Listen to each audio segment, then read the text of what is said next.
So let's begin our CSS layout. We want to add a div tag to this page. And the easiest way to do that is to simply double-click on the div icon under Tags in the toolbox. Now, after I insert the div tag, I want to create a new style that will control how it's positioned on the page. To do that, simply click on the New Styles link in the Manage or the Apply Styles task panes. In the New Style dialog, we want to give this style a name. And if you know much about CSS, you know that the name of the style goes in the selector field, and what kind of style it is will affect how you create the name. For this div, and for all of the divs I use for the layout on this page, I'm going to create ID styles. And ID styles always begin with a pound sign. So let's delete everything here, including that dot. And because this is the main div in my layout, and it will contain everything in my layout, I'm going to call it Container. You can name your div styles anything you want, but Container is a common convention for the main div that creates your layout. In the Position category, you can set a width. I'm going to create a fixed width for this page design and set this to 780 pixels.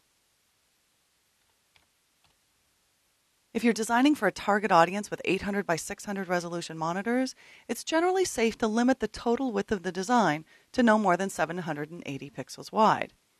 If you're a more advanced CSS developer, you may want to create a more flexible design. But for this lesson, I'm keeping it simple. We have a fixed width that should work on just about anyone's screen.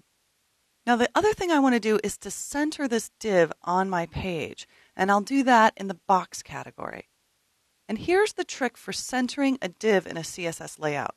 You'll never find a center button for divs, but you can achieve centering by setting the margins to be the same on both the left and the right. So in left and right margin in the Box category, I'll set both of these to Auto. And if you look at this nice little CSS box model reference here, you'll see if my div is represented by this border, then telling the browser to put the same amount of margin on the right as it puts on the left will effectively center my div. One last thing I want to do is to set my background in this div to white.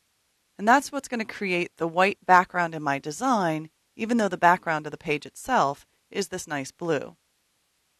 Click OK. Now you need to select the div and apply that style. So I need the Apply Styles task pane, click Container, and you see automatically that style is applied. One note about working with master pages, unfortunately you cannot preview them in a browser until you've created a new page from the master page. So I'm going to go all the way through creating this design and create a new page from it before we're actually going to be able to test our work in a browser. But just trust me that the design I'm showing you should display pretty well across multiple browsers.